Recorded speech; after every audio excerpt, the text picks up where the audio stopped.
Hey, what's up, guys? This is Real Travel Speaks, and I'm here to share with you, as for the first time travelers, which is the best Asian countries to visit for the first time solo travelers. Thinking about your first trip to Asia, and with so many amazing countries, choosing to where to start can be overwhelming. I traveled to Japan, Vietnam, China, Thailand, and the Philippines, and today I'm ranking them from least beginner friendly to best for first timers. So let's get into it. So starting with number 5 is China. China is fascinating, don't get me wrong. A lot of things what they say in the social media about China just isn't true. This is one of the countries you have to visit so you can see it all for yourself. China have ancient history, modern mega cities, and unique food. But for a solo or a first timer, it's a challenge. English isn't widely spoken. VPNs are needed for common apps. When I was there, I couldn't really get on emails, no social media or anything like that, so you have to plan ahead and be prepared for that. And the travel rules can be strict. China is one of the countries that is better once you have some experience, or if you're a seasoned traveler. But for the first timer or a beginner traveler, international abroad, China isn't a place that you should see for the first time. Now in China, I was getting stopped all the time. People were coming up to me, asking my permission to take photos with their babies. They were asking me where I'm from, what I'm doing in China. Chinese people are really genuine, curious when they have tourists in a city or foreigners in a city that they haven't never seen quite often. So just keep that in mind about China, but they are extremely friendly to their tourists. But the pros of China is they do have one of the 7 wonders of the world, like the Great Wall of China, which is worth seeing if you ever decide to go to China. And they have a rich culture. They also have a vast variety of different types of food. The cons in China is the language barrier, of course. They have a lot of tech restrictions, and they have a complex visa process. But I did make a video of how to go to China without a visa. It is called a visa-free transit in China. This really means that you can visit China for a limited time without a visa. So if you have any more questions about that, let me know in the comments. But if you're nervous about the China mainland, you can do what I did for the first time. I went to Hong Kong, or you can go to Macau. These 2 places will give you a taste of China without the visa process, and they are a little bit more lenient on the restrictions. Alright, so coming in at number 4, we have the Philippines. So I touched down to visit Manila. I was in Manila. I absolutely love it. And the Philippines is super friendly. And English is widely spoken, so that is a huge plus. But getting around can be tough because, as you know, the Philippines is made up more than over 7,000 islands. And the public transportation is a little inconsistent, but it's great for the beach lovers. If you love the beach, a fantastic place. But it's not the easiest to navigate solo. I felt very welcome in the Philippines. Actually, I felt like I was in another state, maybe like a Miami. That's the vibe I got from Philippines when I was in Manila. I had no problems of talking and interacting with anybody. It was so Americanized, and I think it's a great place for the first time travelers or the first time solo traveler. As far as a vacation spot and just hanging out over there, enjoying your vacation, Philippines is a great place to be, and that's why it makes the number 4 on top of my list. But I'm going to explain the reason why. Pro tip is to start with the city of Cebu. I went into Manila, which is the capital of Philippines, but I think for a smoother, laid-back vibes, start with Cebu. It's not that much busy as Manila, and then you can kind of ease into the cultural lifestyle of the Philippines. I feel like the cost in the Philippines is very much affordable, but however, there are more countries that are more affordable than the Philippines. They are Americanized, so they do tend to have a little pricier than usual things like for the food or transportation. But again, Philippines is very much affordable.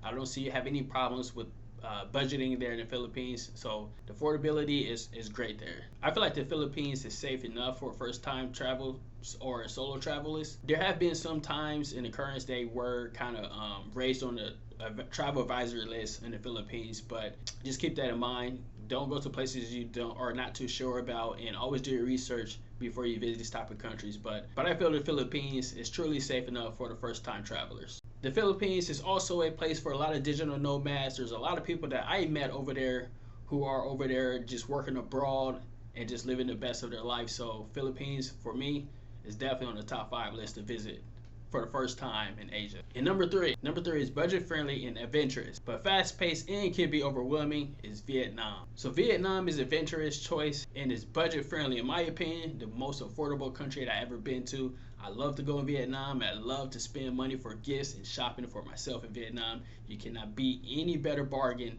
anywhere in the Southeast Asian countries. I put my word on that. Vietnam is also rich in culture and they have delicious street food. But the hustle and bustle of the cities like Hanoi and Ho Chi Minh City can be intense for the first time travelers. But if you're confident, it's rewarding. Vietnam is currently right now one of the most tourist visited country in the world right now. So that speaks a lot for their economy is growing. They have really modern cities with great infrastructure buildings. It's really a beautiful country that you guys have to visit, and that's why it's number 3 on my list. It's cheap, it has great food, adventurous, vibrant culture. But some of the cons in Vietnam is like the traffic chaos. Sometimes they are known for the occasional scam, which is in every country, but you have to watch out for, especially in Vietnam. And they do have a language gap. There are some people who speak English, there are some people who do not, but more than occasionally you will be able to find someone who speaks English if you need help looking for directions or learning how to navigate around the city. Pro tip is to join walking tours or local experience for the ease into settling into Vietnam. I feel like Vietnam is friendly to tourists. I have been there several times, stayed in Ho Chi Minh City, stayed in Hanoi, met with local tour people, made friends. I never had a problem. Transportation is a little hectic. I will advise you not to try to rent a car or anything like that in Vietnam.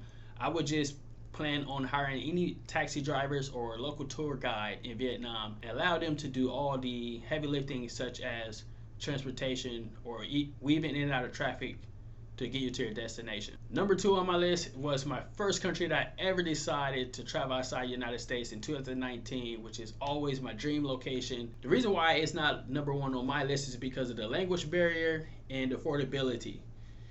If those things were taken care of, it would be easily number 1. But with that being said, this country is Japan. Japan is super safe, great infrastructure. I mean, it looked like they're in the future with a lot of the tech in the modern cities and the buildings. But it's probably the most expensive Asian country on the list, and that's one of the drawbacks about Japan, but everything else is great. So I already mentioned the language barrier. The language barrier in Japan is very intense. You will probably find less than 5 or 10% of the people who can speak English. So if you don't have any survival Japanese words, I would encourage you to learn some for your first time visiting Japan. But the safety in Japan is number 1 on the top of the list versus all the countries. I was walking around Japan as late as 1 a.m., 3 a.m. by myself, just navigating the city because I was experiencing jet lag, and I felt extremely safe. No one looked at me longer than a second. Everyone just minded their business in Japan, so that's why Japan is always at the top of the list as far as safe. The ease of transportation in Japan is a little bit complicated. They have subways and high-speed trains. So if you're not familiar with that if you're never familiar with the way of navigating with subways and trains, you might want to do your research on before you go to arriving in Japan. And I'll tell you why. The very first time I arrived in Japan, my hotel was only an hour from the airport. Because it was so complicated, it took me 3 hours to arrive to my hotel. That was my first time going to Japan, and I went solo and I knew nothing about Japan. I should have did a little bit more research, but I'm warning you guys now, the transportation is not simple as some of these other countries. Just keep that in mind. I think Japan is welcoming to tourists. They are very used to seeing a lot of tourists.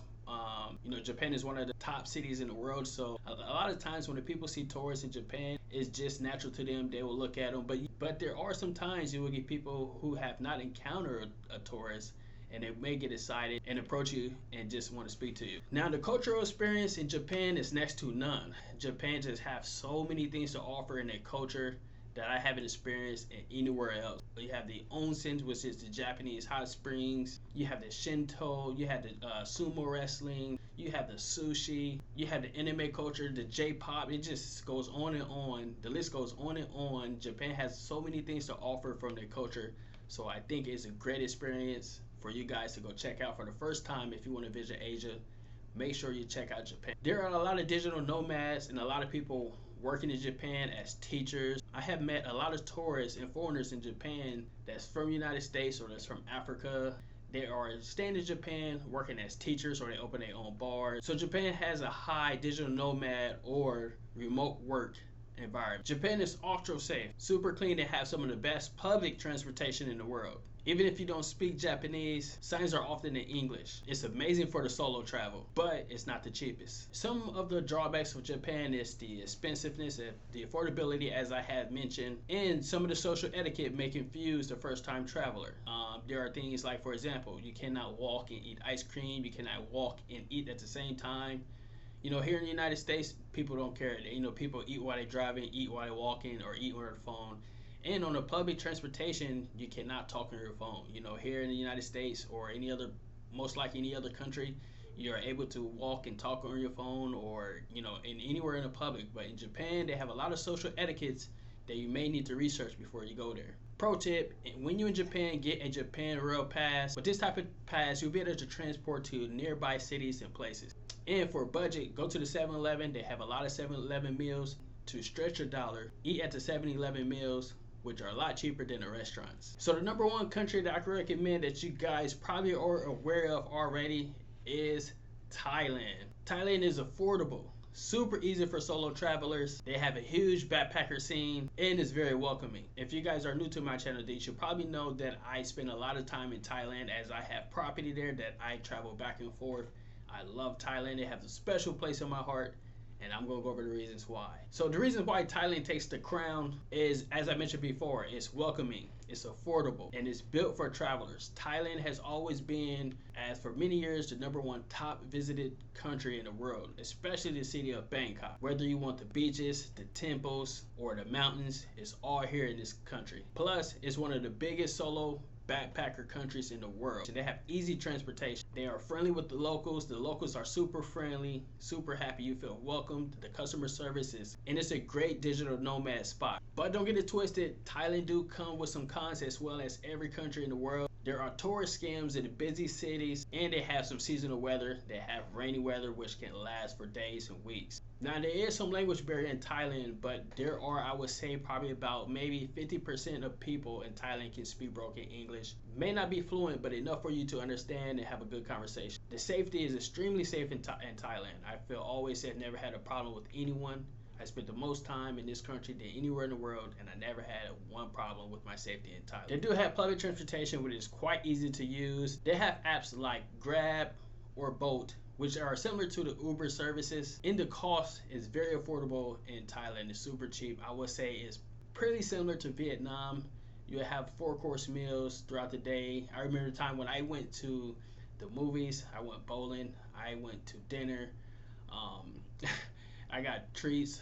I went shopping and I spent probably like $20, $25, or $30 or less just doing all those things in one day. So easily, if I was in the States, I would probably spend like close to $100 if I did that same activity. So Thailand is super affordable. That's a plus right there. Your money stretches far in Thailand. They're very friendly to tourists. The city accommodates a lot of things for tourists, and that's why they're thriving, because people just love to come there and they want to often stay there as well as long term. The cultural experience is a lot of things they have to offer as well. They have the temple, they have the Muay Thai, they have a lot of big holiday, which is the Songkran, which is a water festival celebrating the New Year of Thailand, and I have been going there for 3 years in a row because I loved it. The digital nomad scene is an all-time high in Thailand. I had never met so many entrepreneurs and business owners and people who are working abroad that has been staying in Thailand than any other country I have ever been to. A pro tip would to be for you guys for first time visiting Thailand: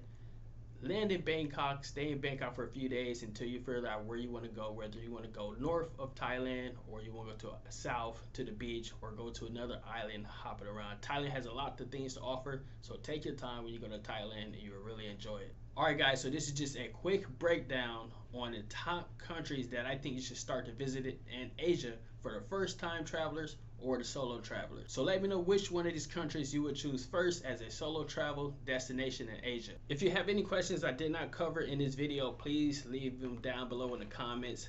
Like, subscribe, and share the video to anyone who you think might be interested in this type of topic. With that being said, this is Real Travel Speaks, guys. Hit that like, hit the subscribe if you like this content. This is Real Travel Speaks. Guys, get my travel guide, travel more, spend less. And with that, follow me on all social media platforms, Real Travel Speaks. All right, guys, on to the next one. Peace.